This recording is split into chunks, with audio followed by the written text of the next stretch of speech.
Yo, what's up? Welcome back to another episode of the SWUS MLB Wednesday. We got 15 games on the board. No day games, though. They're all at night, so we got a loaded slate here, which means the live show will be at the normal time. 4 o'clock p.m. Eastern time, same time as Tuesday. There's no early show because there's no day games. As far as Tuesday night, I had a good one, man. I went 4-2, but one of my losses was just a half unit. I split the D-backs in half. I won the plus 1.5, lost the money line. Other than that, I lost the Padres. I hit the Twins at a full unit, got it at plus money. Got the Blue Jays first 5 in there, got the Mets. So, yeah. Was a solid Tuesday night for me. Hopefully that continues. Wednesday night, we got 15 games on the board. I'll get through as many as I can. I apologize for my voice. I'm coming down with some kind of cold. I don't know. So I sound like an asshole right now. But we'll get to as many as I can. Welcome to the SWUS. The SWUS. SWUS. Hey, get the SWUS. First up, we got White Sox on the road in Cleveland, but I'm actually skipping this game. Gavin Williams is scheduled to make his first start of the season. He did pitch a little bit last year, but obviously we don't have any data on him this year, so there's 14 other games on the board. I'm probably not going to bet this one. Next up, we got Boston on the road in Miami here. The Marlins are dogs at home, plus 124. Total sitting at 8. We got Brian Bayo pitching for the Red Sox. Trevor Rogers on the mound for the Fish. Let's take a quick look at the spreadsheet, and according to the model, we got a very slight lean on the Red Sox through 5 innings, 2.94 to 2.72, and a slight lean on the Red Sox final score, 4.83 to 4.28. So before we get into this one, let's look at some ROI numbers. Boston has been slightly profitable on the year, plus 2% ROI. Marlins minus 19.9%, which is actually much better than where they were at a month ago. You can see in the last 10 games, the Marlins have actually been profitable, 40% ROI. So if you've been betting the Fish lately, you have been cashing. The fact that this game's in Miami is significant, though, because the Marlins have a minus 24.6% ROI at home, and the Red Sox have been very profitable on the road, almost a 20% ROI in the green for Boston. So the Red Sox have been a great team to bet on the road this year. So let's get into the numbers, and we'll start with the Boston bats. In the last 30 days, it looks great. 6th in WRC+, 4th in OPS, 4th in WOBA. Seem to be trending in the wrong direction, though. Kind of average in the last 14 days, back in the bottom 10 in the last 7. As far as their numbers on the road, though, looks great. On the season, this is a top 5 lineup on the road. Same goes for the last 30 days. Look at the last 14 days. Yeah, it does seem to be moving backwards, but that's a super small sample size when we're talking about road home-away splits. Their numbers against left-handed pitching kind of along the same lines. In the last 30 days, top 10 lineup against lefties. Last 14 days, last 7 days trending in the wrong direction, but they haven't really seen a ton of lefties in that span, so I'm not sure how much weight I put into those numbers. You can see if you look at the last 5 lefty starters to pitch against the Red Sox, 7.33 ERA and a 171 WHIP. So they have gotten to lefty starters recently, or at least the recent ones that they saw. And when you pull up the game logs, here it is. I mean, they got to Nicoladolo, didn't get to Andrew Abbott, but they got to Kikuchi, they got to Carlos Rodon, they got to Christopher Sanchez, who's having a great season. So yeah, on this chart, they did get to some lefty starters, but if you look at the dates, we're going all the way back to mid-June. That was back when the Red Sox were red hot, one of the hottest lineups in baseball. The last week and a half or so, the Red Sox have not been that hot, and really they haven't seen any lefty starters in that span. So I'm not sure what I think about this Red Sox lineup against lefties, which brings us to Trevor Rogers. On the season, his numbers don't look that great. 4.87 ERA, 156 WHIP. Seems to be trending in the right direction, though. In his last 4 starts, he's got a 2.96 ERA and a 111 WHIP. Expected FIP numbers indicate he's had some good luck to have those numbers, but still, Trevor Rogers has been pitching well. As far as his numbers at home, kind of the same deal. On the season, it's not great. An even 5 ERA, 158 WHIP, but his last 2 home starts, 2.38 ERA and an 0.97 WHIP. So Trevor Rogers has been pitching well as of late, and when we take a look at his game logs, it confirms what we're looking at. I mean, he struggled on the road in Philadelphia. Phillies got 10 base runners, 3 earned runs in 6 innings. That's really not that bad for Trevor Rogers, making a road start in Philly. Before that, great game against the Mariners, excellent game against the Nats, great game against Cleveland. Texas got to him a little bit back on June 2nd. Before that, great game against the Padres. So 4 of Trevor Rogers' last 6 starts were good.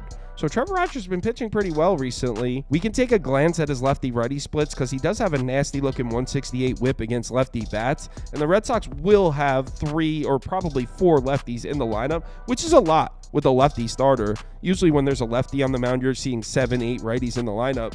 The Red Sox should have at least 3 or 4 lefties in there. And Trevor Rogers struggling to keep lefties off the base pad, so there's something. As far as the pitch mix, not a great look for Trevor Rogers here. Fastball, sinker, changeup, slider. He uses all 4 of those pitches. Red Sox have nice hitting numbers against all 4 of them.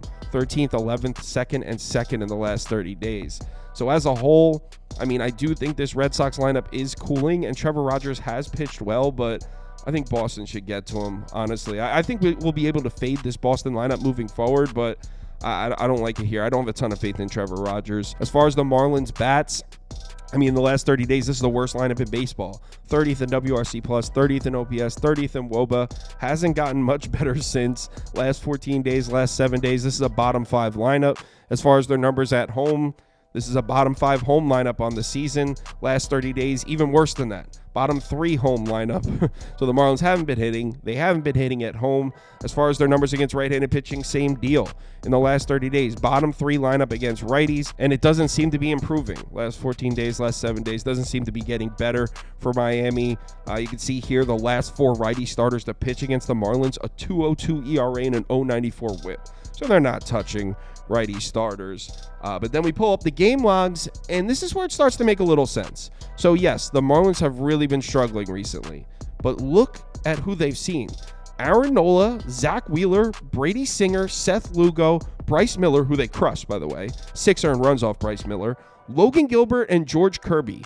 Those Aaron Nola, Zach Wheeler, Seth Lugo, Logan Gilbert, George Kirby, that's 5 of the top 10 righty starters in baseball this year. Borderline. I mean, that's crazy. That's a lot of really good righties that they've seen in a very short span. So by no means am I trying to say this Marlins lineup is good at all. I'm just saying they've had a tough stretch of schedule, and I think there will be an opportunity to buy low on this Marlins lineup at some point. So the question is, when is that buy low point? Is it now? I mean, Brian Bayo's numbers indicate that it might be. In his last 8 starts, he's got a 7.49 ERA. In his last 4 starts, Brian Bayo has a 9.17 ERA and a 2.15 whip. Holy shit. I guess you could say his numbers on the road are slightly better, but by no means are they good. In his last 4 road starts, he's got a 5.40 ERA and a 1.66 whip. So I guess maybe he's been a little bit better on the road, but not good at all. Here are his game logs. I mean, where are the good starts here? Got crushed by Toronto twice, got crushed by the Yankees, and you're like, oh, maybe some tough lineups, some division rivalries. No, he got crushed by the White Sox, he got crushed by the Tigers. He actually pitched somewhat decent against the Orioles, make that make sense. But yeah, Brian Bayo really struggling this year. I'm pretty sure you already knew that. And here's the thing about Bayo, he's also really struggled against bad lineups. On the season, he's thrown 32 1/3 innings pitched against bottom 10 lineups versus righties, which we know the Marlins definitely are a bottom 10 lineup. He's got a 4.73 ERA and a 1.42 whip in those 32 1/3 innings pitched. So even when he sees bad lineups, he's not even pitching well. He also struggles against lefty bats. 3.83 WOBA and a 1.66 whip against lefties. That's ugly. Look at the Marlins projected lineup here. I mean, only 4 lefties, but 3 of the first 4 hitters. Jazz Chisholm, Josh Bell, Jesus Sanchez. 3 of the first 4 Marlins hitters are lefties. So I know the Marlins have some ugly hitting numbers, but like we saw in the game logs, they've seen some really good righty starters. I think they get to Bayo. Honestly, I do. I think we can count on the Marlins to get some runs. As far as the bullpen matchup, this is crazy, but it goes to the Marlins. In the last 30 days, the Marlins have a top 10 bullpen, 8th in ERA, 6th in WOBA, 8th in expected FIP. Not that the Red Sox bullpen has been bad. They're 10th, 12th, and 18th, but still, Marlins bullpen has really arrived. They're pitching great. But offensively against bullpens, that's where the edge goes back to the Red Sox. In the last 30 days, the Red Sox are a borderline top 5 lineup in the late innings, and the Marlins are back towards the back of baseball. So offensively, the edge goes to Boston, which kind of evens that out. Probably give the slight edge to the Red Sox in the late innings. As far as betting this game, I know you guys are going to hate this one, back in the Marlins, especially after they just got blanked by Cutter Crawford. But I still think this Marlins lineup is undervalued right now based on all those tough righty arms they've seen. Bayo is terrible, and they're giving us a Marlins team total at 3.5. You can get the over at -105. So I already bet it. I took the Marlins team total at -105. If you're looking for a home run prop in this one, you could look at Jesus Sanchez. He's got monster expected WOBA and barrel rate numbers against Bayo's pitch mix. The problem is he's been pretty cold lately, so he has not been hitting the ball well.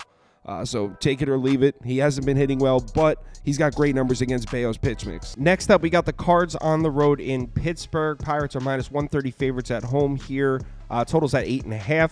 Mikey's on the mound. Miles Michaelis pitching against Jared Jones. Let's take a quick look at the spreadsheet, and according to the model, we got a very slight lead on the Cards after 5 innings, 2.63 to 2.43. Final score 4.91 to 4.06 Cards. So let's get into this matchup, and we'll start with some ROI numbers. These two teams pretty much even on the season, minus 4.6% for the Cards, minus 7% for Pittsburgh.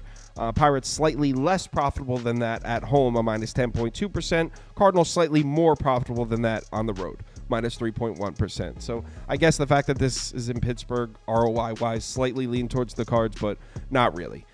So let's take a look at the numbers. We'll start with the Cardinals bats, and as I was talking about on the live show, looks like St. Louis bats are trending in the wrong direction. In the last 30 days, this is an average lineup, but last 14 days, last 7 days, definitely moving the wrong way. In the last 7 days, the Cardinals are a bottom 5 lineup in baseball, and this game is on the road where they haven't been as good all year. On the season, the Cardinals are a bottom 10 lineup on the road. Last 14 days, they're closer to average, but that's a small sample size for home-away splits.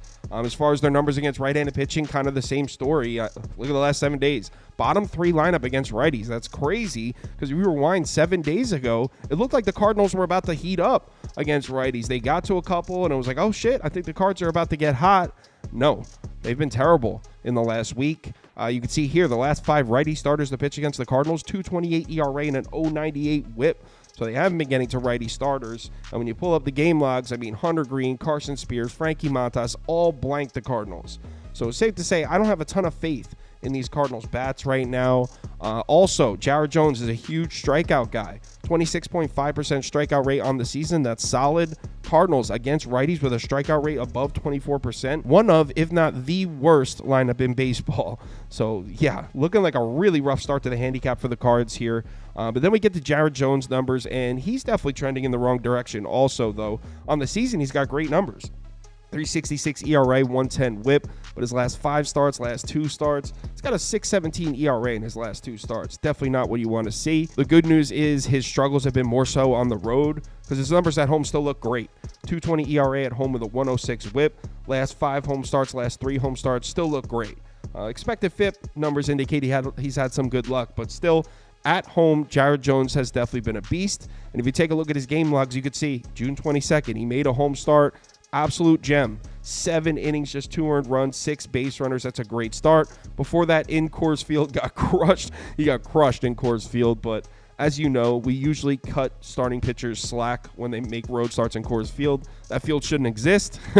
Before that, a home start against the Red Hot Twins. I mean, the Twins 3 weeks ago or so were one of the hottest lineups in baseball. He was okay. Before that, home start against the Dodgers, 6 shutout innings. So I think it's pretty safe to say that Jared Jones at home is a guy we can rely on. Definitely don't love the fact that the Cardinals are going to have 5 lefties in the lineup. You can see Jared Jones, the WOBA against righties, 287, jumps to a 311 against lefties. I mean, that's not significant, and the Cardinals only have 5 lefties in the lineup, and actually 3 of their first 4 hitters are righties, so I wouldn't take away much from that. As far as the pitch mix, it looks good for Jared Jones. Throws pretty much only the fastball and the slider. The changeup is only 7.2%. The Cardinals against those 2 pitches, they're pretty much bottom 10 all year. In the last 30 days, 21st and 14th. So overall, I know Jared Jones has some people worried with his recent start. I mean, specifically that one in Coors Field, but I think at home, we can rely on Jared Jones pitching a good one here. As far as the Pirates bats, as we know, it's a crime scene, as I always say. In the last 30 days, Pittsburgh's a bottom 5 lineup, bottom 2 lineup, or 3 lineup in the last 14 days. As far as their numbers at home, it gets even worse. On the season, this is one of the worst home lineups in baseball, 29th across the board. In fact, I'm pretty sure the White Sox are dead last, and then it's the Pirates. In the last 30 days, though, Pirates are dead last, 30th in WRC+, last 14 days dead last across the board. So Pittsburgh, definitely not a lineup we can trust at home. As far as their numbers against right-handed pitching, though, maybe we can see a little bit of green here. In the last 30 days, yes, bottom 10 lineup against righties, but last 7 days looking about average. And by Pittsburgh Pirates standards, you love to see it. Love to see those average numbers. And you can see here, the last 5 righty starters to pitch against the Pirates, 6.41 ERA and a 1.43 whip. So they've gotten to some righty starters recently. And if you pull up the game logs, 3 of the last 4.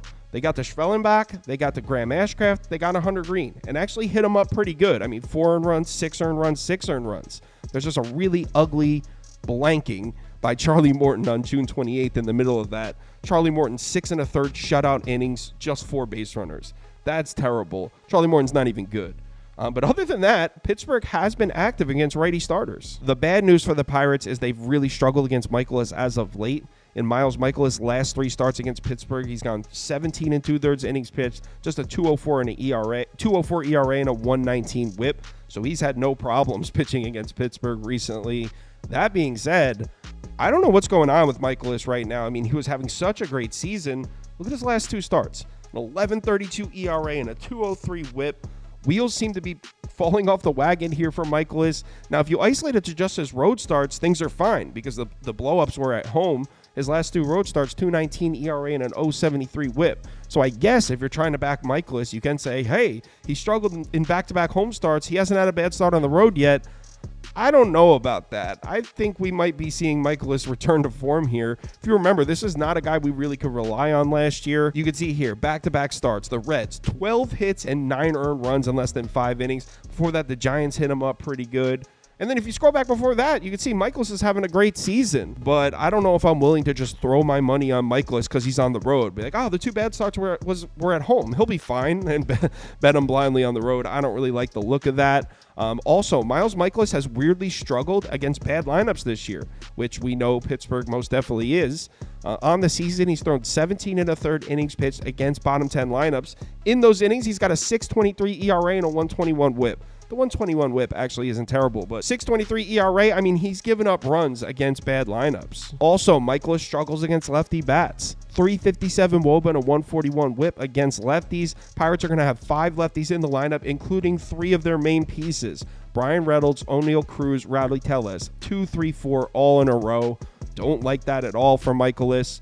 As far as the pitch mix numbers, they look good for Michaelis, though. He throws the slider, the 4-seam fastball, and the sinker. Those are his 3 main pitches. Pirates are bottom 10 in baseball in the last 30 days against all 3. So there's something. If you're looking to back Michaelis, there's a good look for him. As a whole, though, I don't trust this Pirates lineup, but they've gotten to righty starters recently, and Michaelis seems to be in a tailspin.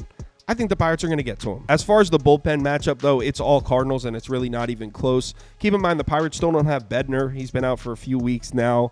In the last 30 days, the Cardinals are 6th in ERA, 2nd in WOBA, 19th in expected FIP. Pirates are in the bottom 10 across the board, even bottom 5 in some of these metrics.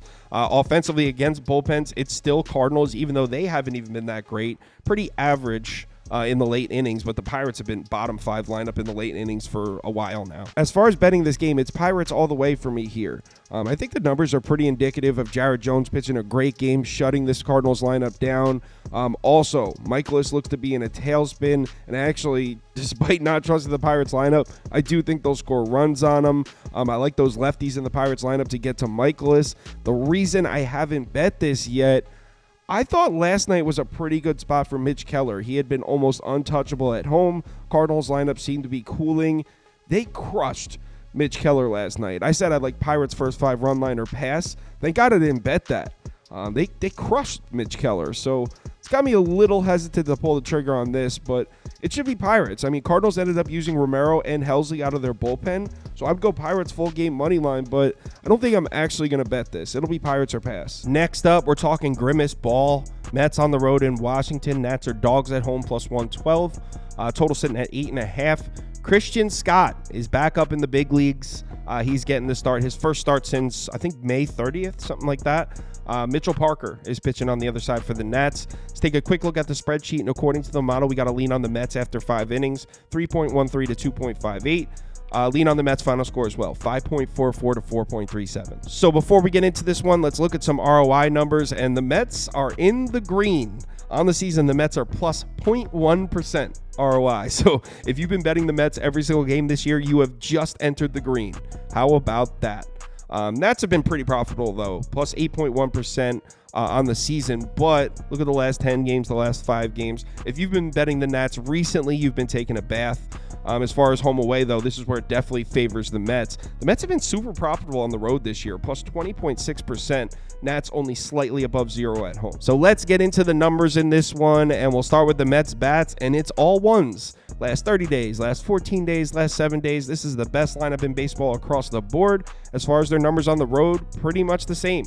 On the season, the New York Mets have the best road lineup in baseball, first in WRC+, OPS, and WOBA. Same goes for the last 30 days. In the last 14 days, drops back to 2.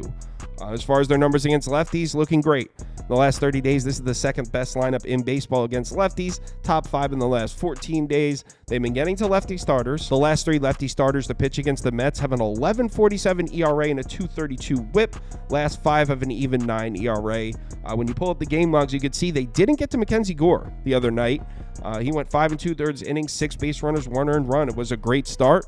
Wasn't a great spot for the Mets. And also, Mackenzie Gore's been excellent this year. He's flirting with the idea of being a top 10 starter in baseball. He's truly having a career season. So I'm not going to draw any conclusions from that. Look at the other lefty starters in these game logs. They crushed Framber Valdez. They crushed Imanaga. They crushed Braxton Garrett. They crushed Ranger Suarez. I mean, they've been getting to everyone. Andrew Heaney was able to pitch an okay game back on June 19th. Also, Luzardo pitched a decent game against them on June 11th. But as a whole, we know this Mets lineup has been on a warpath, and one game against Mackenzie Gore where they didn't really get to him, that's not going to change that. So what do we think about Mitchell Parker? Well, he's having a great season. 3.32 ERA and a 1.12 whip on the year. Last 6 starts, last 2 starts. I mean, his last 2 starts, 4.91 ERA. So, I mean, trending in the wrong direction maybe, but we're talking about 2 starts, so who cares? His numbers at home look excellent. 2.27 ERA and an 0.82 whip at home. If you look at the last 4 home starts and the last 2 home starts, though, expected FIP creeping up a bit, indicating he's had some good luck, but still, let's not take credit away. Mitchell Parker's been great this year. Here are his game logs. I mean, great start against the Rays. Struggled a bit on the road in Colorado, but it's Coors Field, so we're not drawing any conclusions from that. Home against Miami, and as we're looking at these, notice the teams. The Rays, the Rockies, the Marlins, the Tigers, the Braves in the middle of their hitting slump. Cleveland, who actually got to them, but Cleveland's better against righties. They haven't been hitting lefties that well. As a whole, I do have to question the recent competition for Mitchell Parker. Definitely had a bit, I'm not trying to take credit away from him, definitely had a bit of an easy schedule here as far as the last 4 starts in particular. Also, I'm a little worried about his pitch mix. Mitchell Parker is heavily reliant on the fastball. Throws the 4-seam fastball 48.9% of the time. Mets are the second best lineup in baseball in the last 30 days against that pitch, so I don't like that. But something I do like for Mitchell Parker is he's got great splits against righty bats. 269 WOBA and a 106 whip against righties. The Mets are projected to have 7 righties in the lineup here. You got Lindor and Nimmo, lefties at the top of the order, then 7 righties in a row, or at least this is what the projected lineup is. So I like that for Mitchell Parker. He's got great numbers against righty bats, and the Mets are going to be loaded up with righty bats. Is that enough for me to trust him against this red-hot Grimace lineup, though? No. I mean, the Mets have been scoring runs left and right. I expect them to get to Mitchell Parker. Until the Mets show me otherwise, I don't see any reason to doubt this lineup. On the other side, we got the Nats bats. Last 30 days, 19th in WRC+, 19th in OPS, 19th in WOBA. Last 14 days, last 7 days, dropping back down into the bottom 10. As far as their numbers at home, not great. On the season, this is a bottom 6, bottom 7 lineup at home. Last 30 days, bottom 10 lineup at home. This is definitely not a lineup that scares you at home. As far as their numbers against righties, kind of the same thing. In the last 30 days, kind of average, but in the last 14 days, the last 7 days, trending in the wrong direction. In the last 7 days, this is a bottom 10 lineup against righties. And check this out. The last 5 righty starters to pitch against the Nats, 1.19 ERA and an 0.99 whip. Good Lord, they are not touching righty starters. And here are the game logs. Taj Bradley, 5 2/3 shutout. Aaron Savali, they actually got to Savali a little bit, but just 2 earned runs. Zach Eflin, 6 shutout. Dylan Cease, 7 shutout. Matt Waldron, 6 innings, 2 runs. Now, I will say there are some decent names on here, so maybe we can cut the Nats a little bit of slack. There's some good righty starters on this list, but as a whole, Nats bats seem to be definitely trending in the wrong direction, which brings us to Christian Scott. He's back. Like I said, he hasn't pitched since, I think it was May 30th, something like that. He was having a great season, 3.90 ERA, 1.08 whip. Last 2 starts, 3.27 with a 0.73, looking great. His last road start was a little rough. You can see on the season on the road, he's got a 4.22 ERA and a 1.31 whip, though, so nothing to be concerned about. Remember, we're dealing with a super small sample size. Here are his game logs. His road starts were at Tampa on May 4th, and he was great. And the other one was at Miami. So it's really just one bad road start that we're talking about against the Marlins. Other than that, every single game on this chart is fine. I mean, Christian Scott looked great before they sent him down. There are a couple things that worry me here, though, for Christian Scott. Number one are his numbers against lefty bats, and again, we're dealing with a small sample size here. We're talking about 5 starts, so not a huge sample size, but still 312 WOBA and a 131 WHIP against lefties, which is much worse than his numbers against righties. Nats, as we know, are a lefty-heavy lineup. 1, 2, 3, 4, 5 lefties projected to be in the lineup, but not just that. It's 3 of their first 4 hitters and 5 of their first 7 hitters. So their main pieces are mostly lefties. Don't like the look of that for Christian Scott. Also, just like Mitchell Parker, heavily reliant on the four-seam fastball. He throws it 52% of the time. Nats in the last 30 days have actually been hitting the fastball well. They're 10th. This is a top 10 lineup against the fastball in the last 30 days. So there are a couple angles here that point towards the Nats getting to Christian Scott. And to be honest, I think they will. This Nats lineup has been terrible, but I actually like them to score a couple runs off Christian Scott in this one. As far as the bullpen matchup goes, I mean, both these lineups have been terrible. The Mets need Edwin Diaz back from suspension so badly. Since he got suspended, it's just been a tailspin for the Mets bullpen. But the Nats bullpen has been terrible also, so it's not like I'm giving the edge to the Nats. They've been so bad as well. So both these bullpens have been pretty terrible. As far as offenses against bullpens, though, edge definitely goes to New York. In the last 30 days, last 14 days, last 7 days, Mets have been a top lineup in baseball in the late innings. So late innings edge definitely goes to the Mets. As far as betting this game, I am on Grimace. I took the Mets money line, bet it already. I actually bet this one as soon as the game ended. It's not necessarily that I think the Mets get to Mitchell Parker. In fact, we just saw the Mets struggle to get to Mackenzie Gore, and then we saw them struggle to get to DJ Hurst. So 2 lefty starters in a row were able to give the Mets problems. So maybe Mitchell Parker is able to pitch a good game here. It's not that I'm fading Mitchell Parker. Look at the Nats bullpen. It is a mess, man. Finnegan, Harvey, Floro. They use all 3 of those guys. All 3 of those guys have now pitched on back-to-back nights. This Nats bullpen is a disaster. They went all in for this one. They used their major arms to win this game. Mets scored a bunch of runs in the 10th inning and won and saved their arms. Mets didn't use Garrett, and they didn't use Ottavino. So the Mets actually have the more rested bullpen here. Nats bullpen is rocked. Definitely on the Mets here. Mets money line. If you're looking for a hitter prop in this one, look at Mark Vientos. 457 expected WOBA and a 13.6% barrel rate against lefties with Mitchell Parker's pitch mix. Also, he's listed in 2 of Outlier's top insights for this game. To see where those are, you go to player props, then you pick Mets Nationals. Then I sorted it so you only see bets that are plus 100 or better. Vientos has gone over 1.5 total bases in 4 of his last 5. I like that. But if you scroll down, Vientos has gone over a half a RBI in 7 of his last 8. And if you click on that one, you can see this is hitting at a really nice rate. Get it at plus 120. It's hit 7 of his last 8. So Mark Vientos with a great expected WOBA and 13.6% barrel rate against Mitchell Parker's pitch mix, over a half RBI, plus 120. Next up, we got Cincinnati on the road in Yankee Stadium. Yanks minus 180 favorites at home, total sitting at 8.5. Let's take a quick look at the spreadsheet, and according to the model, we got to lean on the Yanks through 5 innings, 3.33 to 2.82. Very slight lean on the Yankees' final score, though, 5.19 to 5.08. So let's take a look at this matchup, and we'll start with some ROI numbers. Yankees definitely more profitable than the Reds this year, plus 7.3%. The Reds are down at minus 7.4%. As of late, though, the Yankees have not been profitable, as I'm sure you know, minus 49.2% ROI in the last 10. As far as the Yankees at home, kind of the same deal here. Slightly profitable on the season. Reds about even. But in the last 10 games, last 5 games, you've been banking the Yankees. You've been taking a bath. So let's get into the numbers for this one, and we'll start with the Reds bats. In the last 30 days, pretty average lineup, but look to be trending the wrong way. Last 14 days, last 7 days, back in the top 10.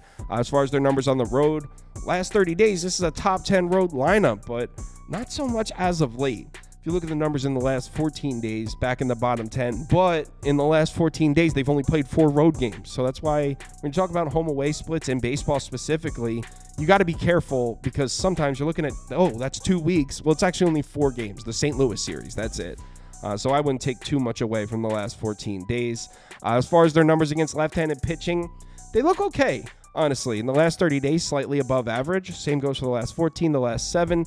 Haven't really done much damage to starters, though. On the last 3 lefty starters to pitch against the Reds, 4.08 ERA, 119 WHIP, kind of average. The last 8 lefty starters to pitch against the Reds, same thing here. 3.49 ERA, 140 WHIP. Here are the game logs. They did get to Bailey Falter, but they had just seen him 6 days before that, so kind of an unfair advantage. Before that, they didn't get to Bailey Falter the first time, didn't get to Imanaga, didn't get to Justin Steele. They got to Ty Block, but that was all the way back on June 4th. So the Reds have not seen a ton of left-handed pitching. Not sure how I feel about that. The Reds lineup as a whole trending in the wrong direction, but we really don't have much of a gauge at how they're seeing left-handed pitching because we just haven't seen much of it. The good news for the Reds is Carlos Rodon is just in a tailspin here. In his last 3 starts, he's got a 13.17 ERA and a 2.49 whip, which is just crazy because he was pitching so well for a majority of this season. As far as his numbers at home, I mean, 3.86 ERA, 1.11 whip on the season, but look at his last home start. I mean, it was absolute disaster. And we look at the game logs, you could see he pitched a great game on the road in Kansas City, June 10th, an absolute gem. I had the Royals in that game. Trust me, I know. Oh, you know what? I think I had the over in that game, or Royals team total over, I think. But basically, I needed the Royals to score in that game. I forget why. And they didn't touch Rodon. Since that day, his last 3 starts, Red Sox smoked him. Braves smoked him. Blue Jays in Toronto smoked him. So 3 consecutive terrible starts for Rodon. And you might be thinking, but this is the Reds. Now he can bounce back. I'm not so sure. I mean, even if you consider the Reds a bad lineup against lefties, look how he's pitched against bad lineups this year. He's thrown 21 innings pitched against bottom 10 lineups versus lefties. He's got a 6.43 ERA and a 1.57 whip in those innings. So Rodon hasn't even pitched well against bad lineups this year. And also, Rodon's got some shaky-looking splits against righty bats. 3.44 WOBA and a 1.28 whip against righties. The Reds are projected to have 9 righties in the lineup. 9. So I don't love the look of that for Carlos Rodon. Pitch mix-wise, it doesn't look great for Rodon either. His 3 main pitches, well, his 2 main pitches, I should say, 4-seam fastball and the slider, the Reds have been hitting those pitches at a decent rate. I mean, 16th and 16th. So overall on this side, I mean, I think we all agree that Carlos Rodon will bounce back at some point. He was so good earlier in the season, but I don't know if this is a spot. I wouldn't be surprised if the Reds tagged him up. On the other side, we got the Yankees bats. Last 30 days, last 14 days, this is an above-average lineup. We know the Yankees have had their ups and downs. As far as their numbers at home, we know the Yankees are a great home lineup. They're a top 10 home lineup on the season. Last 30 days, last 14 days, though, definitely trending in the wrong direction. But then we look at their numbers against lefties, and this is where they start to look a little more mediocre. Yankees have definitely been a better lineup against right-handed pitching this year. Last 30 days, last 14 days, looking pretty average against lefties. And check this out. The last 5 lefty starters to pitch against the Yankees, 2.49 ERA and a 1.18 whip. So lefty starters have not had problems pitching good games on this Yankees lineup. And we pull up the game logs. Yeah, they did score 4 earned runs on Kikuchi, but they only had 5 base runners in 5 innings. That's really not that bad. They got some runs across, but they weren't really getting to them. Other than that, I mean, Sean Manaea, 5 shutout innings. David Peterson, I mean, 8 base runners they were getting to him. Weren't getting runs across, though. Didn't get to Max Fried, didn't get to Chris Sale. So I don't know if I trust this Yankees lineup against a lefty starter. I honestly don't think I do. So the question becomes, do I trust Andrew Abbott? That's a tough one. On the season, he's got great numbers. 3.41 ERA and a 1.20 whip, but expected FIP up at 4.78, indicating he's had some really good luck. Same goes for his last 10 starts, his last 5 starts, and same goes for his numbers on the road as well. On the season, solid-looking road numbers. 3.48 ERA, 1.12 whip, but look at those expected FIP numbers. His last 3 road starts, he's got a 4.50 ERA and a 5.91 expected FIP. That is not good. If you're a believer in those deeper metrics, you know that means he's going to get crushed one of these days, dripping with regression. Here are the game logs. You can see he's been consistent as hell. I mean, none of these are elite starts, but 5 innings pitched, 8 base runners, 2 earned runs against the Cardinals. I mean, solid start against Boston. Got hit up in Milwaukee a little bit. Got hit up in the Cubs game, 9 base runners, but just 1 run across. Kind of reminds me of a little bit of Tyler Anderson's numbers, where some of these games where you're like, he should have given up more runs than that. So definitely had some good luck, like the numbers indicate, but as a whole, let's give him some credit. Abbott's having a decent season. Also, if you're looking to back the Reds, you can look at his splits against top 10 and bottom 10 lineups. He's actually pitched really well against good lineups. He's thrown 31 2/3 innings pitched against top 10 lineups versus lefties this year. He's got a 2.84 ERA and a 1.26 whip in those innings. So if you're like, he can't handle the Yankees lineup in Yankee Stadium, actually, he's been better against good lineups. But here's where I start to worry about Andrew Abbott. He struggles against righty bats. 327 WOBA, 125 whip against righties. As we know, Yankees have Judge, Volpe. I mean, this is a righty-heavy lineup. Same goes for his pitch mix. Heavily reliant on the four-seam fastball. 55% of his pitches are four-seam fastballs. Yankees have been crushing fastballs all season. So I don't really trust this Yankees lineup right now. I don't really trust this Yankees lineup against lefties, but I do think they're going to tag Andrew Abbott, who's been cruising for a bruising, so to speak. He's tripping with regression, and I think the Yankees are going to tag him up. As far as the bullpen matchup, no question, edge goes to the Reds, and it's not even close. The Yankees bullpen, as we've been talking about on the live show, it's fallen off a cliff. This is a bottom 5, maybe even a bottom 3 bullpen in the last month. I mean, the Yankees bullpen, yes, it's a little bit injured, it's banged up, but it's been really bad. Meanwhile, last 30 days, the Reds have a top 10 bullpen. So the Reds definitely have the edge in that department, but look at the offensive numbers against bullpens. It swings all the way back the other way because the Yankees have a top 5 offense against bullpens, and the Reds have a bottom 5 offense against bullpens. So pretty much a toss-up in the late innings. As far as betting this game, as I mentioned, I do think the Yankees get to Abbott. I think it's a Yankee spot. Problem is, it's super expensive, and I just don't trust Rodon enough right now to bet this. So it would be Yankees minus 1.5, or maybe just a Yankees team total over. Take Carlos Rodon versus the Reds out of it. But again, I think it's just too expensive for me to bet right now. So it'll be Yankees or pass. Next up, we got Houston on the road in Toronto. Jays are short favorites at home, minus 115. Total sitting at 8.5. We got Ronel Blanco on the mound for Houston. Kikuchi's pitching for the Jays. Let's take a quick look at the spreadsheet. And according to the model, we got to lean on Toronto through the first 5. 2.79 to 2.39. Final score, Toronto, 4.91 to 4.67. So before we get into this one, let's look at some ROI numbers. Neither of these teams are profitable this year. Astros are minus 7.9% ROI on the season. Blue Jays minus 13.9%. But in the last 10 games, Houston has definitely been profitable. As I'm sure you probably heard, the Astros have been hot for a couple weeks now, 2-3 weeks.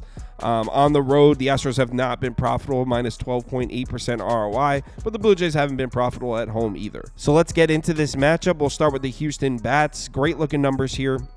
Top 10 across the board in the last 30 days, closer to top 5 in the last 14 days. As far as their numbers on the road, last 30 days, this is a top 10 road lineup, which is big for them because if you rewind back to early in the season, Astros were always hitting at home. It's on the road is where they were having their offensive problems. As far as their numbers against lefties, they look great. In the last 30 days, 11th in WRC+, 10th in OPS, 11th in WOBA, which again is huge because earlier in the season, they were hitting righties, struggling against lefties. You can see here the last 3 lefty starters to pitch against the Astros, 5.87 ERA, 176 whip. So they've been getting to lefty starters, and if you pull up the game logs, it goes deeper than the last 3. I mean, Quintana they got to Gomber, got to Crochet, and nobody's getting to Crochet this year. Tariq Skubal was able to pitch a pretty good game against them, but that's arguably the best lefty starter in baseball. Before that, they didn't get to Kyle Harrison, but then rewind back to early June, got to Sandoval, got to Tyler Anderson. So the Astros are definitely getting to lefty starters here, which brings us to Kikuchi, and Kikuchi's been struggling. In his last 7 starts, he's got a 7.12 ERA, 168 whip. In his last 3 starts, 10.64 ERA, 191 whip. His numbers at home, I mean, his last 4 home starts, 6.64 ERA. Last 2 home starts, even 9 ERA. Kikuchi is going through it right now. And if we pull up the game logs, I mean, how many good starts are even on here? Got hit up by the Yankees. Actually, that start against the Yankees isn't that bad. 5 base runners in 5 innings, but he did allow 4 earned runs. Got crushed by Cleveland. Boston smacked him around. He pitched a decent game on the road in Milwaukee, so we can give him that one. But actually, you know what? The game before that, he pitched good against Baltimore, too. But then before that, the Pirates crushed him. The Tigers crushed him. This is definitely not Kikuchi's season. He's also been having problems with right-handed bats, which is a concern here. 337 WOBA against righties with a 139 whip compared to excellent-looking numbers against lefties. The reason that's significant, Houston's a righty-heavy lineup, man. 7 right-handed bats projected to be in the lineup for the Astros, so not a good look for Kikuchi there. And it actually gets even worse because he always seems to struggle against this team. Since 2021, he's made 3 starts against the Astros. He's 0-1 with an 11.25 ERA, 275 whip. Terrible looking numbers. And if you drag it back even further than that, all the way back to 2019, he's made 7 starts against the Astros. He's 1-3 with an 8.13 ERA, 192 whip. So he just never seems to pitch well against this Houston team. The current Astros bats against Kikuchi, 99 career plate appearances. They're hitting 298 off him with a 1073 OPS as a team. So this is bad. I mean, all signs point to Kikuchi getting smacked around here. On the other side, we got the Toronto Bats, and let's give some credit to the Blue Jays. In the last 30 days, they're an average lineup, but last 14 days, top 10. Last 7 days, getting closer to top 5. Blue Jays offense seems to be waking up. As far as their numbers at home on the season, this is not a good home lineup. Close to bottom 10 in the league, but last 30 days, last 14 days, definitely trending in the right direction. As far as their numbers against right-handed pitching, pretty average. In the last 30 days, 18th, 19th, and 17th. Same goes for the last 14 days, the last 7 days. Pretty average-looking numbers. We have seen 2 righty starters blank this team, though. The last 2 righty starters to pitch against the Blue Jays, 0.82 ERA and an 0.82 whip. And if you pull up the game logs, Hunter Brown, Garrett Cole. Hunter Brown pitched a gem against this team. 6 shutout innings, just 5 base runners. And so did Garrett Cole. 5 innings pitched, 1 earned run, just 4 base runners. So back-to-back righty starters have blanked this Toronto team. But you know what? As I'm recording this, the Blue Jays-Astros game are on, and they've got 5 earned runs off Arrighetti. So they definitely got to a righty starter tonight. Obviously not pictured on this graphic. So will they get to Ronel Blanco? Well, on the season, he's got some elite numbers. 2.49 ERA, 101 whip. His last start was a little rocky, but it was a road start against Grimace. 5 2/3 innings pitched, 9 base runners, and 3 earned runs. And you know what? I mean, considering what the Mets have been doing to righty starters recently, it's really not even bad. You could see before that, Baltimore shut him down. Detroit, 7 shutout innings, no hits. San Francisco shut him down. So Ronel Blanco's been absolutely dominant. I'm not going to let one shaky start on the road in Citi Field against the hottest lineup in baseball shake my belief on that. He's also got some really nice looking splits against righty bats. 252 Woban and 093 whip. Toronto, very righty heavy lineup. 7 righties projected to be in the lineup for the Blue Jays. So that's a really nice look for Blanco. Also, his main pitch is the 4-seam fastball. Toronto, not a good lineup against the 4-seam fastball. He also throws the slider and the changeup, and they've actually done a good job of hitting those pitches, though. As far as his history against Toronto, it looks great. He's made 2 starts against this team since last season. He's 1-0 with a 1.20 ERA and an 0.60 whip. So he has not struggled with this team. I like the matchup for Blanco, and I don't like the matchup for Kikuchi. So definitely huge edge in the first 5 innings towards Houston. As far as the bullpen matchup, you got to give the edge to Houston here. I mean, not that the Astros bullpen has been setting the world on fire. In fact, full season, last 30 days, last 14 days, these numbers are looking pretty average. But look how bad the Blue Jays bullpen has been. I mean, this is a bottom 5 bullpen, and it has been for most of the season. And offensively against bullpens, again, you got to give it to Houston, and let's give some credit to Toronto. They've done a decent job scoring runs in the late innings as of late, but look at the Astros. Last 30 days, last 14 days, last 7 days, this is a top 5 lineup in the late innings, so no question from inning 6 on, the edge goes to Houston. As far as betting this game, this is another one that I bet as soon as the game ended. As I mentioned earlier, I like the matchup for the Houston Bats against Kikuchi a lot. I think they definitely get to Kikuchi, and I like this matchup for Blanco against the Toronto Bats. I think he could throw a gem here. So I really like this matchup for Houston. I was worried about the Astros bullpen, but they ended up losing that game against Toronto. They almost came back, but they lost, so they didn't have to use any of their high leverage arms. So the Houston bullpen should be good. I'm already in. Houston money line, I got it at -105. Next up, we got San Francisco on the road in Atlanta. Braves pretty heavily favored here, -200. Total sitting at 8. We got Jordan Hicks pitching for the Giants, Chris Sale on the mound for the Braves. Let's take a quick look at the spreadsheet. And according to the model, we got a solid lean on Atlanta through 5 innings, 1.85 to an even 3. Solid lean on Atlanta final score as well, 3.46 to 4.72. So let's get into this matchup, and we'll start with the ROI numbers. These two teams pretty much dead even. Giants on the season -6.29%. Braves on the season -6.58%. So ROI-wise, these two teams sitting even. The Braves do have a positive ROI at home, +3.4% on the season. Meanwhile, the Giants on the road have been tough, -18.25%. So if you've been backing this Giants team on the road, you are having a rough go at it this season. So let's go ahead and take a look at the numbers on this one. Giants bats are looking solid. In the last 30 days, 11th in WRC+, 11th in OPS, 12th in WOBA. Last 7 days, even jumping into the top 10.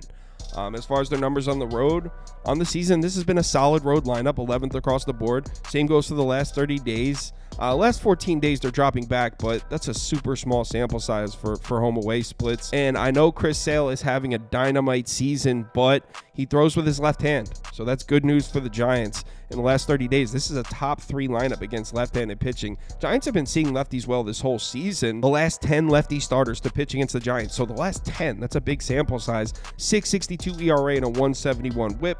Same goes for the last 5. This Giants team, like I said, has been consistently giving lefties problems. If we pull up the game logs, they crushed James Paxton, got to Shota Imanaga, struggled with Justin Steele twice. Weirdly struggled to get to Justin Steele, but other than that, you can see they're getting to every single lefty that they've seen. Now, I know Chris Sale is better than every single name on this list, but it's definitely important to take note that the Giants are giving lefties problems for sure. Speaking of Chris Sale, let's look at his numbers. I mean, on the season, absolutely dominant. 2.79 ERA, 0.92 whip.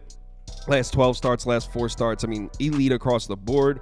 Same goes for his numbers at home. 2.86 ERA, 0.87 whip on the season.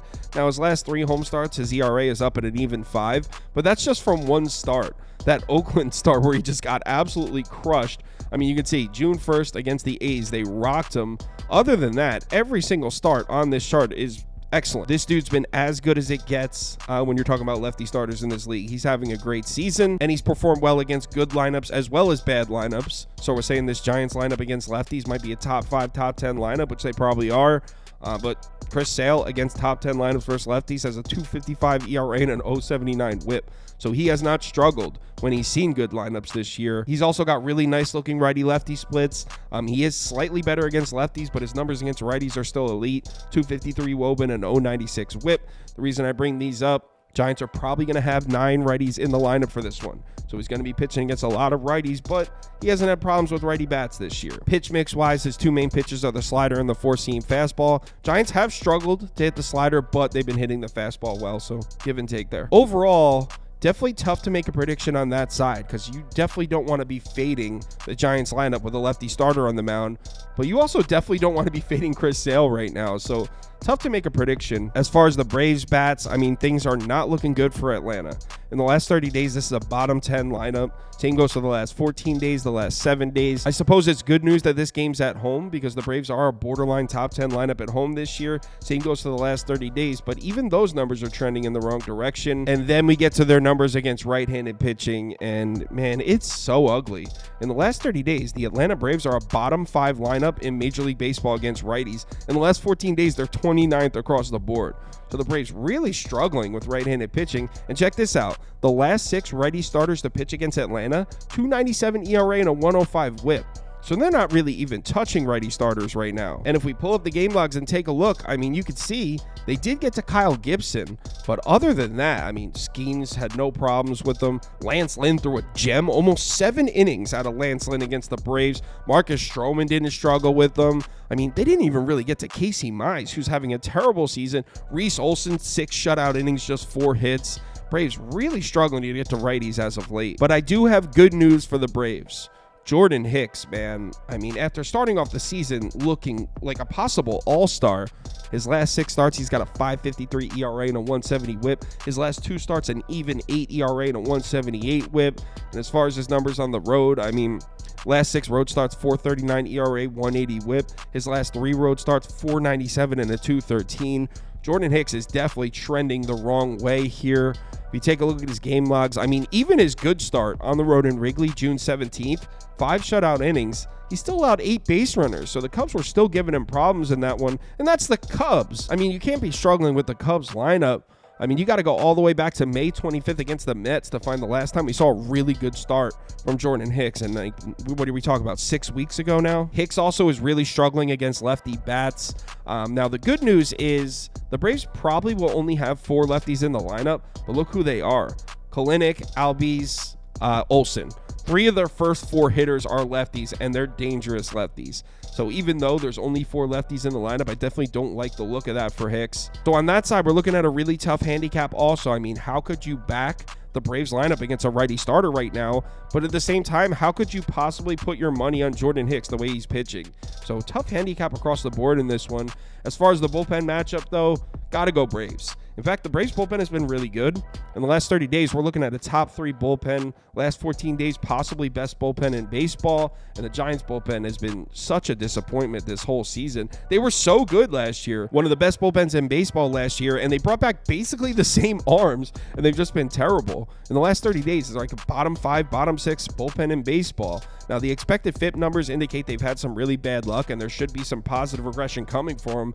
But no question, based on recent production, you have to give the edge to the Braves bullpen. Offensively, though, against bullpens, the edge goes to San Francisco. They're a top 10 lineup in the late innings recently, and the Braves are bottom 5. So kind of evens it out there. As far as betting this game, man, I really have no idea. This feels like such a coin flip. I mean, I guess if you put a gun to my head and force me to place a bet here, I'd go over 8. I think this total is a little low based on the names of the starting pitchers. But the truth is, Jordan Hicks hasn't been a good starting pitcher in a while. And Chris Sale, yeah, he's been the man, but this is a really tough matchup for him against the Giants lineup that continues to crush lefties. So with a total down at 8, I think both these starters could get hit up. I'd go over 8, but I'd say there's probably a good chance I don't bet this one. Next up is Padres at Rangers. I'm actually going to skip this one. I don't know too much about that Padres pitcher, Mazur. I really don't know anything about him. So I'm skipping this game and moving right along to Phillies Cubs in Wrigley. Cubs are dogs at home plus 110, total sitting at 8.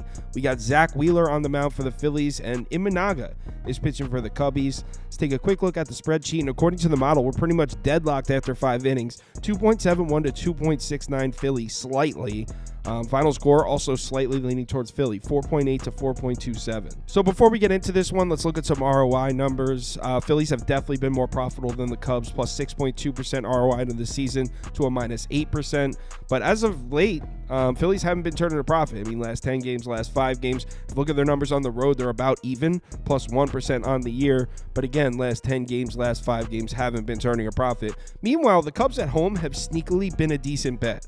They have a plus 3% ROI on the season in Wrigley. So let's get into this matchup, and we'll start with the Phillies bats. Obviously, the numbers look great here. Top 10 lineup in the last 30 days, top 5 lineup in the last 14 days. Definitely starting to trend a little bit in the wrong direction in the last 7 days. Now, that's a super small sample size, but pretty average hitting numbers for the Phillies. As far as their numbers on the road, again, they look great. On the season, they're 6th in WRC+, 6th in OPS, 6th in WOBA on the road. Last 30 days, last 14 days look fine. But then we get to their numbers against left-handed pitching, and this is where we could start to see a little bit of a weakness for the Phillies. In the last 30 days, this is an average lineup at best against lefties, 16th, 18th, and 16th. Same goes for the last 14 days. Haven't really been getting to lefty starters according to this chart. The last 2 lefty starters to pitch against them, 208 ERA and a 108 whip. But when you actually look at the game logs, it's really just one. Skubal blanked him. 7 shutout innings, just 4 base runners. Other than that, it's really only Montgomery. Montgomery pitched a good game against the Phillies. Other than that, I mean, they got to Trevor Rogers, they got to Tommy Henry, they got to Quintana, got to Minaya. So the Phillies have been getting to lefty starters as a whole. There's just a couple in there, Skubal and Montgomery, that really pitched a great game against the Phillies. So what do we think about the way they match up against Imanaga? Well, he's been an entirely different person. You can see his numbers before May 29th. He had an 0.84 ERA and an 0.91 whip. Was looking like one of the most dominant lefties in baseball at that point. Since May 29th, he's got a 6.89 ERA and a 1.44 whip, so definitely trending the wrong direction. And I mean, you could see in his last 6 starts, he's got a 6.89 ERA, 1.44 whip, up at a 7.88 in his last 3 starts. As far as his numbers at home, on the season, great numbers at Wrigley, 3.25 ERA and a 1.02 whip. Look at his last 2 home starts, 9.90 ERA. Here are his game logs. He did pitch a good game against the Giants. That was on June 27th, and that's a good one because the Giants are a really difficult lineup to pitch against if you're a lefty. Before that, got crushed by the Mets, and I mean crushed. 10 earned runs, 11 hits in just 3 innings. Before that, pitched a great game against the Cardinals and a great game against the Reds. That was the point where it looked like Imanaga was turning his season around, because before that, I mean, got hit up by the White Sox, the Brewers. Actually, he pitched a good game against the Pirates, but as a whole, we know Imanaga is not producing at the same level now as he was earlier in the season. And when you look at his splits against top 10 and bottom 10 lineups, I mean, it's pretty substantial here. Against bottom 10 lineups versus lefties, he's been absolutely untouchable. A 1.01 ERA and an 0.84 whip. Against top 10 lineups versus lefties is a 4.68 and a 1.40.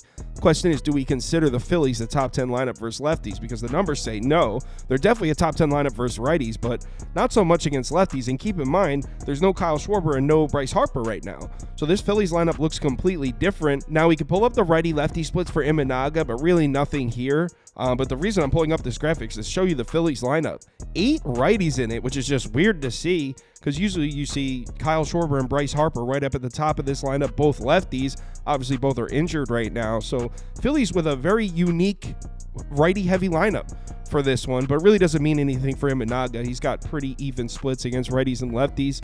As far as his pitch mix, he relies heavily on the fastball.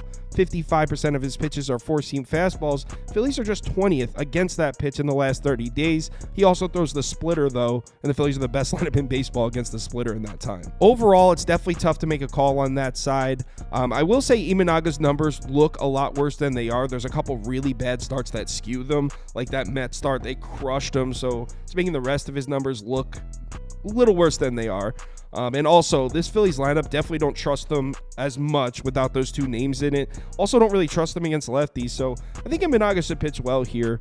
On the other side, we got the Cubs lineup, and I mean, it's not great. In the last 30 days, this is a bottom 10 lineup, slightly below average in the last 14 days. As far as their numbers at home in Wrigley, I mean, average, slightly below average on the season in the last 30 days. This isn't a particularly dangerous lineup at home. As far as their numbers against right-handed pitching, I mean, again, slightly below average in the last 30 days, 20th, 22nd, and 21st. In the last 14 days, they're up close to the top 10, but it looks like they're trending right back down towards mediocrity, where the Cubs belong in the last 7 days. The last 4 righty starters to pitch against the Cubs, 3.47 ERA, 107 whip. The last 19 righty starters to pitch against the Cubs, 2.97 ERA, 107 whip. So they haven't been consistently getting to righty starters. And here are the game logs. Freddie Peralta threw a gem against them. Got to Tobias Myers a little bit, but then didn't get to Colin Rea. Didn't really get to Jordan Hicks, and everybody's getting to Jordan Hicks right now. Couldn't touch Severino. I mean, really, the only righty starter on this chart that the Cubs were able to get to was Tyler McGill, and he's currently pitching in AAA. So I don't have a ton of faith in this Cubs lineup. I mean, against righties or lefties, but particularly not righties. And they're definitely going to have their hands full in this one because it's Zach Wheeler. On the season, Zach Wheeler's got a 2.73 ERA, 0.98 whip, absolutely elite numbers. Last 2 starts, 1.98, 0.80. Now, if you pull up his road numbers, you might be like, oh, his last 4 road starts, 6.33 ERA, 7.15 ERA in his last 2 road starts. But when you actually look at the game logs, it's really just one start. He got crushed on the road in Baltimore on June 16th. Other than that, he's been fine on the road. In Boston, 7 innings, just 1 run, 4 base runners. Before that, in San Francisco, 6 shutout innings. So you definitely got to be careful with some of those numbers. It's just one bad start. It was on the road in Baltimore, one of the best lineups in baseball against righties. Other than that, Zach Wheeler's been almost untouchable. Now, he did get touched up a little bit by the Marlins, and I mean, he went 6 2/3 innings, allowed 2 runs. So it wasn't a bad start, but it's important to keep in mind that there's a history there. He always seems to struggle with Miami. That's a division rivalry there, Phillies, Marlins. So the Marlins got to him a little bit of history there. As far as his righty-lefty splits, we do know that Wheeler can be vulnerable to lefty bats. 301 WOBA and 121 whip. Compared to his numbers against righties, I mean, that's vulnerable. Cubs only have 4 lefties in the lineup, but 3 of their first 5 hitters are lefties. So there's something if you're looking to back the Cubs. They do have some nice lefties there at the top of the lineup. As far as pitch mix, though, he throws the 4-seam fastball and the sinker. Those are his 2 main pitches. Cubs are 19th and 19th in the last 30 days against those pitches. So, look, I don't have much faith in the Cubs lineup, period. Certainly don't trust them to get to Zach Wheeler. He should be fine here. As far as the bullpen matchup, I mean, it's not even a discussion. Phillies by far. In the last 30 days, Phillies are probably the best bullpen in baseball, first in ERA, third in WOBA. Not that the Cubs bullpen has been terrible. They're 13th and 15th. Actually, the Cubs bullpen has done a better job recently, but no question, Phillies have the better pen here. As far as offenses against bullpens, again, it's Phillies, but we do have to take note that in the last 7 days, the Phillies offense has just fallen off in the late innings. So obviously, I'd still take the Phillies here, but remember, there's no Schwarber, no Harper, and since those two have left the lineup, the Phillies offense does look completely different. As far as betting this game, I'd go under here. Total sitting at 8. Actually, I see a couple 7.5s opening, so if you do grab an 8, you're probably going to have to pay for it, minus 120, minus 125. I don't absolutely love it. These two teams were able to score 10 runs last night, but the starting pitchers in those games was Hayden Wesneski and a guy named Mercado. We got Zach Wheeler pitching against Imanaga. I don't think this Phillies lineup can be trusted right now without their 2 stars. And the Cubs lineup is the Cubs lineup. They shouldn't be able to get to Wheeler. So I don't know if I'm actually going to bet this one, but this isn't a straight pass. I could see myself taking an under 8 or even an under 7.5. This should be a really low-scoring game. So it'll be under or pass for me in this one. Next up is Tigers Twins in Minnesota. I'm actually skipping this one. There's a guy named Festa pitching for Detroit. I'd rather hear Toast talk about it before I make a decision. I don't know anything about him. Looks like he's pitching against Jack Flaherty. I'm not saying I won't bet that game. I just don't have anything right now. There are a couple more games on the board, but I'm out of time. We'll talk about all of them on the live show. That's at 4 o'clock p.m. Eastern time. If you're able to make it, we'd love to see it in the comments. If you want my top bets or top bets from anyone on the staff here, head over to KyleKirms.com and sign up for Sauce Network Plus. Comes with the top bets, access to the Discord, and you can participate in the weekly betting league. $100 and a trophy to the winner every single week. So head over to the website and sign up if you're interested. Let's have ourselves a nice Wednesday night. See you on the live show. Remember to bet responsibly.